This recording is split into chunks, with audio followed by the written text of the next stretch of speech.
Hello, this is Lauren Carr, and welcome to Authors on iTours, a podcast devoted to authors, book bloggers, and other book lovers alike.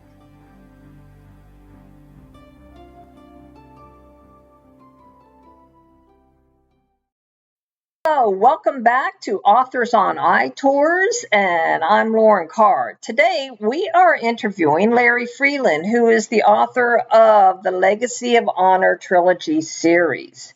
Larry Freeland was born in Canton, Ohio, and he comes from a family with a strong military tradition. His father was an Army Air Force, U.S. Air Force officer whose career spanned from World War II to the early Vietnam War. His grandfather served in World War I, and his brothers are veterans of post-Vietnam conflicts. After graduating from high school at Ramey Air Force Base in Puerto Rico, Larry earned a degree from the University of South Florida in 1968. He then joined the U.S. Army, serving in Vietnam with the 101st Airborne Division as an infantry officer and a helicopter pilot. After leaving active duty in 1973, Larry pursued a career in banking, retiring in 2001 before working as a financial consultant and later as an instructor in management and leadership at Lanier Technical College. Now, Larry is a full-time author and lives in North Georgia with his wife Linda, a retired teacher. Together, they enjoy traveling, cruising, and visiting historic sites. They are passionate about Le Mans racing, veterans' causes, and the Cystic Fibrosis Foundation. Be sure to check out the links below for his website and social media platform. And now, without any further ado, here's our interview with Larry Freeland. Larry, it is great to have you here today with I Read Book Tours and Authors on iTours, and you're going to be talking about right now we have on tour, it's going to be on tour, is book 3 in your trilogy, The Legacy of Honor, and that's The Descendants. And can you start by telling everyone a little bit about your trilogy, Legacy of Honor? What is the Legacy of Honor? It's actually your family story, isn't it? It is. It's written in historical fiction format. First person in book 1 and first person in book 2, but third person in book 3 because there are 3 descendants. It follows one fictional family named the McCormicks, 3 generations of men who serve in our nation's wars and conflicts, beginning with World War I. The patriarch is book 1. It centers around Sam McCormick, who is the initial lineage, if you will, of the family. He survives the war barely, and then he comes home and he has to deal with a lot of different things. And he starts a family, marries a French nurse he met over in France when he was recovering from one of his wounds. And they go on to have a son, and that's Sean McCormick.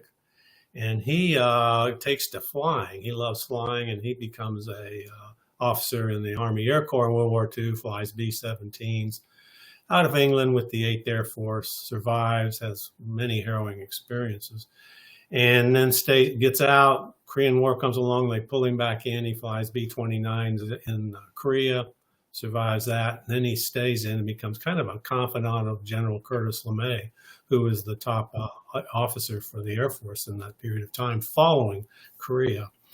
And he stays in and is with SAC, Strategic Air Command. And he and his wife have 3 sons. And book 2 ends with all 3 of them of age going into various training, and the Vietnam War rages. Book 3 follows their stories, and that's the one we're going to talk a little more about today. But they each have distinguished service careers. The oldest, Alan, is in the Army, spends 5 years, gets out, goes into banking. Lee, the middle son, he goes into the Navy as a pilot, loves to fly, kind of follows his dad's footsteps.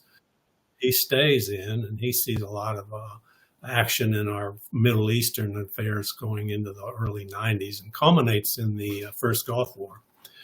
He retires, and then he deals with issues he's had. The youngest son, Lee, he's the maverick of the family. Oh, there always has to be a maverick. Oh yeah, there's always a maverick. Well, his name is Scott. I'm sorry, Alan, Lee, and then Scott. Scott's the youngest. He gets drafted. Well, he goes to college and he starts and he doesn't do well, so he drops out and he gets immediately drafted. And this is in 71, and goes into the Army, and he comes down on orders for Vietnam. Well, his older brother, Alan, is serving in Vietnam on his second tour as an infantry captain. And he calls the Pentagon and says, look, I'm here. You got my brother. If you're going to send him here, you send me home, because neither one of us want to be here, and you can't keep. If you got two of our family members, they got to volunteer. So the Army goes, well, gee, we'll keep you there and we'll send him somewhere else. So they send him to Korea. He has some episodes there, comes back, gets out. He's growing up a little more, goes to college, gets a degree, and ends up getting recruited and going into the CIA. And he becomes kind of a cross between James Bond and Dirty Harry in his story. And he sees a lot of different covert actions throughout the Middle East, and I dive into that a little bit. And so his story is told through that perspective. Again, these are all historical fiction, but I want to say that they're based in historical fact, and they're loosely based on my family. My grandfather did serve in World War I as a doughboy and an infantryman. He did marry my grandmother, who was French. And he had one son, and Dad did serve with the 8th Air Force and stayed in the service and had a very distinguished career, and was in fact a personal friend of Curtis LeMay. And I met General LeMay when I was in college on 2 different occasions, while Dad was stationed in Ramey Air Base down in Puerto Rico, where I graduated from high school. And I served for a while and got out and went into a banking career. Tom, my middle brother, was a Navy pilot, and he did see everything that's portrayed in the book. And then Bob Scott, he was in the Army, did do a tour in Korea, got out, and didn't go into the CIA as far as we know. As far as you know. Because they never admit that they were in the CIA. Yeah. You try and write historical fiction and base it in fact about the CIA, and it's a lot of research. It's very difficult. You do stumble across, or I was able to stumble across some stuff, but so much would be redacted. But anyway, he ended up going into the IRS as a special agent, and he served there until he retired at 50. But in that capacity, he was signed out to be a undercover agent with the DEA in Miami, and infiltrated various cartels down there for a couple of years. They had to pull he and his family out, and they ended up sending him to Wyoming. They were getting on to him down there. And then he did special undercover work out in Wyoming for white supremacists and tax evaders, posse comitatus kind of stuff. And then he was assigned periodically to be a Secret Service agent protecting presidential candidates at different points. Then he was pulled out and signed to the State Department for 3 years and sent over to Africa, where he traveled all around doing all kinds of stuff, working out of embassies. And so we never really knew what he was doing all the time, and he obviously wouldn't talk about it, but he was gone more than he was home during his lifespan there. He gets out, and then he goes into, he stays home, he's retired, and he's enjoying it. He loved the boat. He had a big boat, and they lived Pawley Island in South Carolina. But he got bored. He had to live on adrenaline. I mean, he was really a cross between Dirty Harry and Rambo. And he volunteered and signed on with a security firm and went to Iraq for 18 months and was out in the field with on these FOBs, forward operating bases, serving with the infantry guys. Came back and stayed home 6 months and went back again in the same capacity for 18 months. Came back, and I said, home about 6 months. Yeah, I'm bored, so I'm going to do the same thing, and I'm going to go to Afghanistan. So he did that, went to Afghanistan for 18 months, came home, said, I'm done. And then finally said, I'm done. it's not had enough. I go, oh my God. And he was only in his late 50s when this happened, or when he finally hung it up. Within 6 months, he had a massive heart attack and was gone. So oh my. it cost him a lot. But so that's, all my dad, my granddad, and my brothers and I, we all saw some activities in our various military endeavors and careers. And so I loosely based all three stories on that, and then did a lot of research. So it was a walk through history with fictional characters that are loosely based on actual people and experiences. So, well, when did you decide to write a book about it? And did you intend to write a trilogy, or did you give any thought to making it one big book? It sounds very much like there's three separate stories. You have the grandfather and your father and you and your siblings. It is three separate stories, and I get this question a lot. Are they standalone? They are in essence standalone. You don't have to read 1, 2, and then 3. You can read any one. Like if you like World War II, you can do that. So they're standalone, but they're interconnected to some extent, and they do follow a loose timeline. But reading any of them out of order would not impact the reader's enjoyment. To answer your question, I'll go back in time just a little bit. My very first book, Chariots in the Sky, which is loosely based on my experience as a helicopter pilot in Vietnam, I wrote that and got it signed on with a published authority. And that's been out over 4 years now, and it's just done incredibly well. And my publisher said, when you write a book, and if it does pretty well, you usually want you to do another one. Yeah, that's true. I've heard that from a lot of folks. So I said, okay, well, I've been thinking a little bit. And so I floated this idea of what became the trilogy. But it started out as one story of three generations in one family. And I thought, oh my God, that would be 1,000, 2,000 page War and Peace. And he said the same thing. So I gave it a lot of thought. And I said, well, why don't I just bust it up into 3 stories? So I came up with this loose storyline, 1, 2, and 3. And then we kicked around. I was into writing the first one a little bit. And I said, well, let's call it, we decided on Legacy of Honor. And then I would name each one. The first one being Legacy of Honor, the Patriarch, Book 1, Legacy of Honor, the Air Warrior, Book 2, and then Legacy of Honor, the Descendants. So that came about 3 years back. So I signed a contract with them to write the trilogy. Wrote the first one, got it out there, and it's done quite well. And then started on the second one, and then got that one done, and then started on the third one, The Descendants. And that one's out there now, and it's just starting to kick in. But that was my toughest one. Book 1, doing the research, I kind of grew up around my granddad and actually knew a lot of World War I veterans as a young boy. And it just was a labor of love to write that.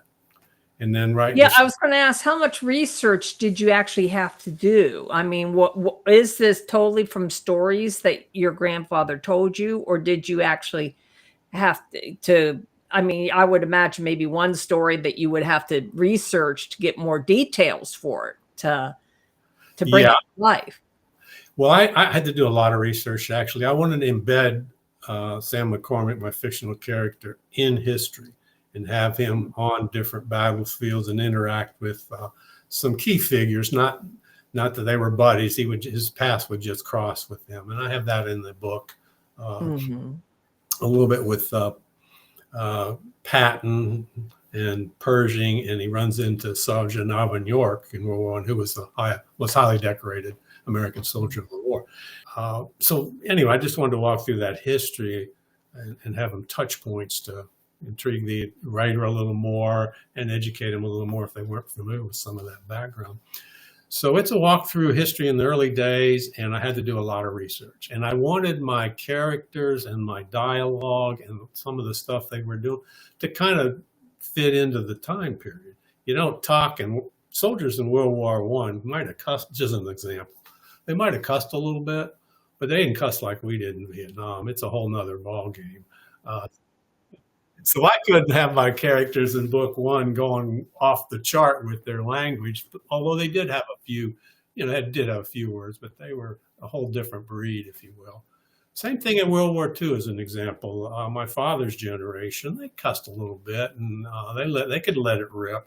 Again, they weren't as crazy as we could get in Vietnam and post-Vietnam with the foul language. But they had a lot of acronyms, FUBAR and SNAFU and stuff like that, which were portrayed or used a little bit in Saving Private Ryan. That term FUBAR. What's FUBAR? It's a German term. It's not a German term. But they used acronyms. So that's just an example. I wanted to be true to the period. I wanted them to talk a little bit like they did. I wanted them to dress, all those things. So I had to do a lot of research for book one. And I did quite a bit for book two, even though I was around my dad as a boy and kind of grew up. But I obviously wasn't there in the 40s. So again, a lot of research, which I'm a historical buff anyway. So I enjoyed that part of it. But I had to embed that in there, and I wanted it to be pretty true to the time period. But that created somewhat of a challenge. Book three, Me and My Two Brothers, that wasn't as much of a challenge because obviously we lived it. Mm-hmm. But the real challenge was writing Tom, which is Lee in the story, and then Bob, which is Scott in the story. I wanted to be as true to them and do them justice. They're both gone. Bob died shortly after coming back, and Tom had a massive heart attack about 8 years ago on a cruise when our family was out cruising Hawaii. So, oh my, that really put a damper on the cruise. It did. Well, how does your family feel about you using, because you're using real people, but you're fictionalizing them? Mm-hmm. How does your family, or I assume they probably have spouses and kids, your nieces and nephews, how do they feel about you using them in your book? Well, book three, everybody from book one and two is long since deceased. Yeah. I'm the only one remaining. Book three, my brothers, their families, or their spouses and their children, and it's been very receptive. I wanted to be very careful to how I portrayed both of them in there, and not touch any nerves, if you will, which, that was hard, but I wanted to do them justice because they're both very brave men and they really saw a lot. They tried flying helicopters in the Navy like they did off of ships. And when you read Lee's story, you go, how did they do that? And then you read Scott's story about the things he did. In the latter part of Scott's story, he's in Iraq serving with the Marines on the Second Battle of Fuji. Not Fuji, but I can't remember the name of the battle now. They're in Iraq. But it turned out to be one of the most deadly battles for the Marines, retaking Fuji. And he's killed in that battle. The character is.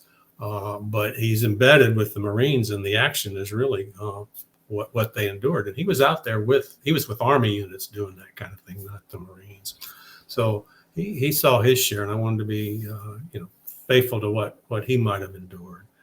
So bottom line, writing those two stories was very difficult, long-term, a lot of work, a lot of research in the sense, but also, again, another labor of love.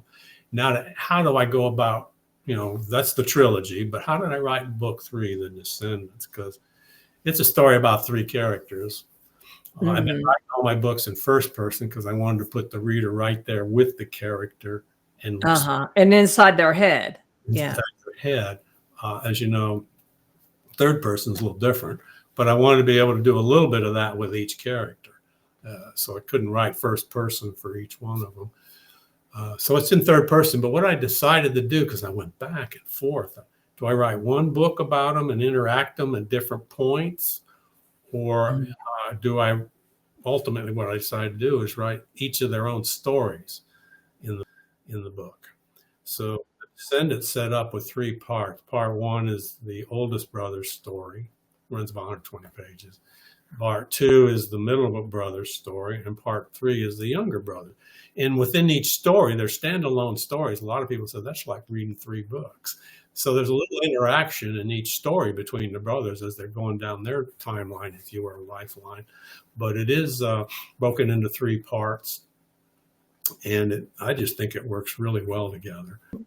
Now, what's the main conflict in these books? I mean, I know that, in the military, and you're talking about the war, and there's, the war itself, the enemy.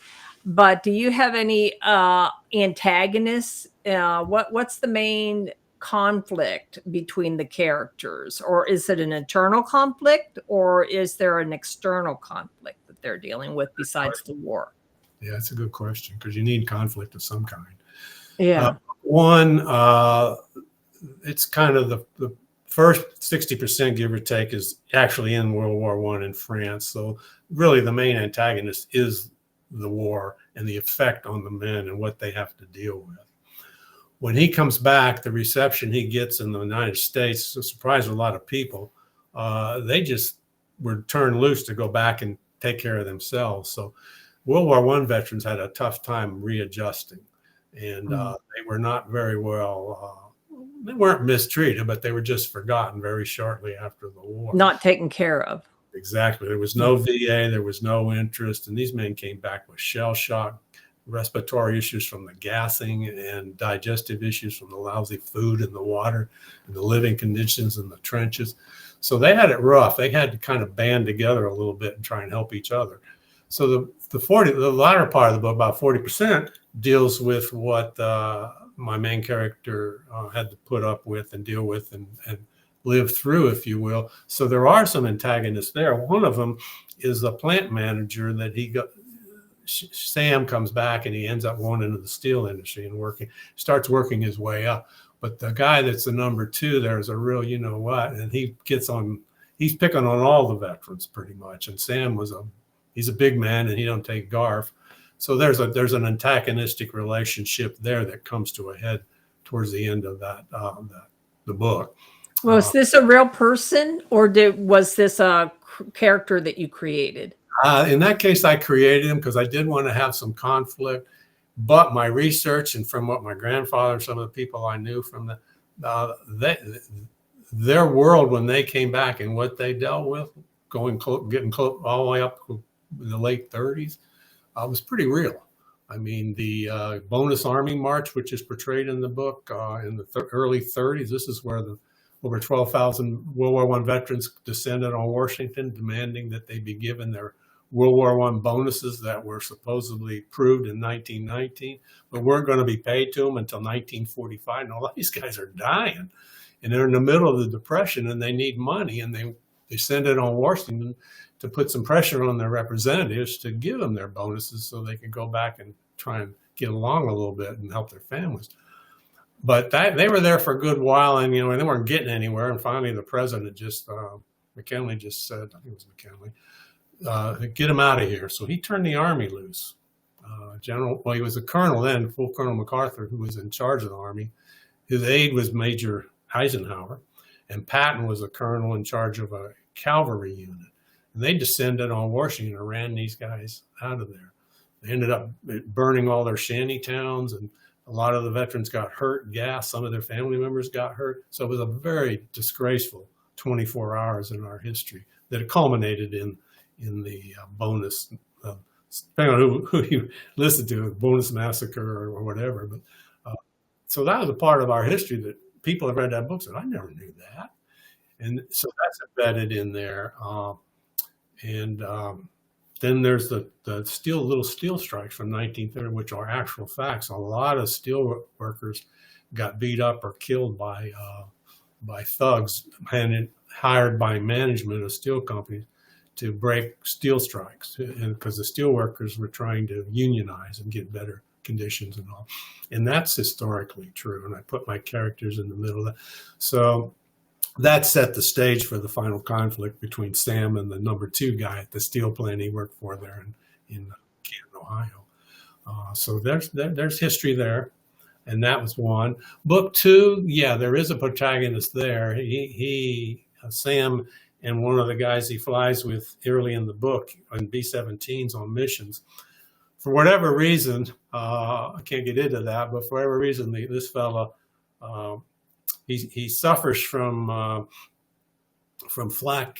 They call him flak happy, from all the flak. He just, if you ever seen 12 O'Clock High, where the commanders kind of lose it and they have to be pulled out of the cockpit. They've been flying so much and the strain is on them. They call it flak happy. Well, this man, he's got 24 missions.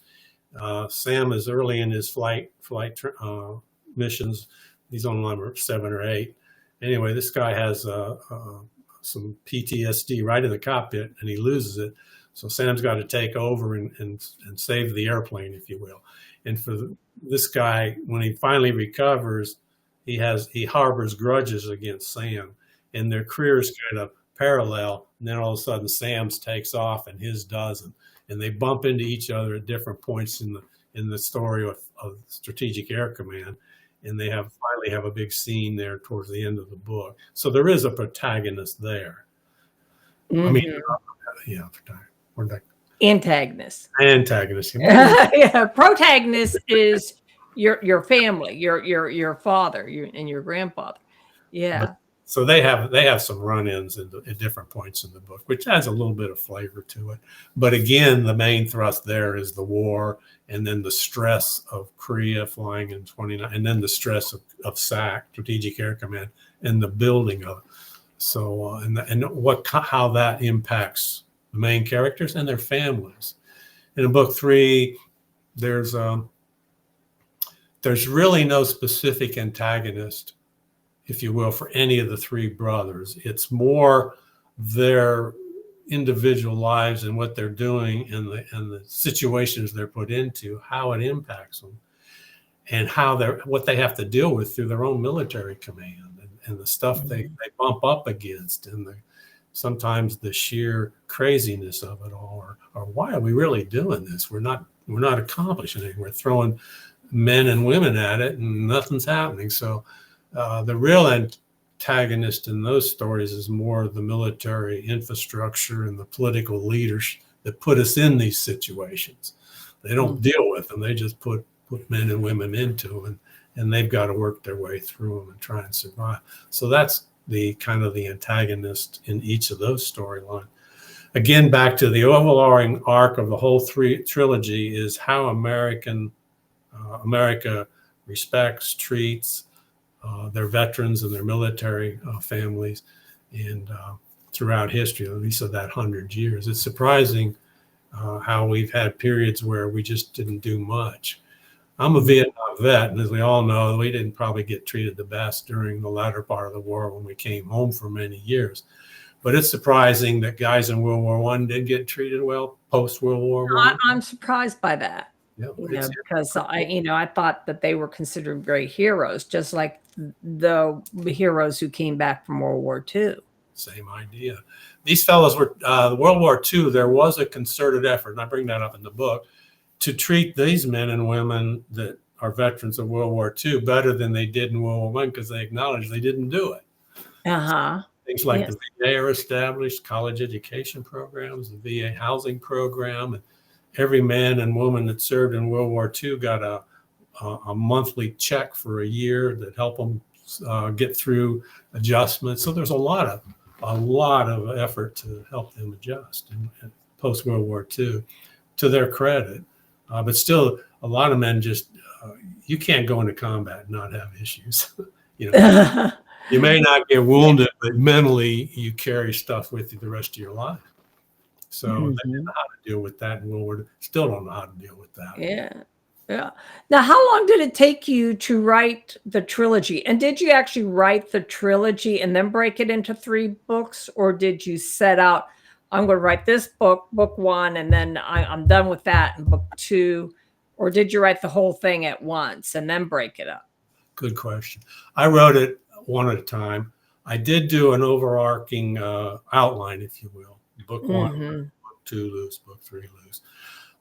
And then I started with book 1 and created that when it was published. I had some ideas as I was writing it for book 2 or even maybe book 3, and I'd throw them in my little outline. But no, I wrote each book separate. And at the end of each book being published, I was a little tired, so I needed a little bit. So I dived into book 2.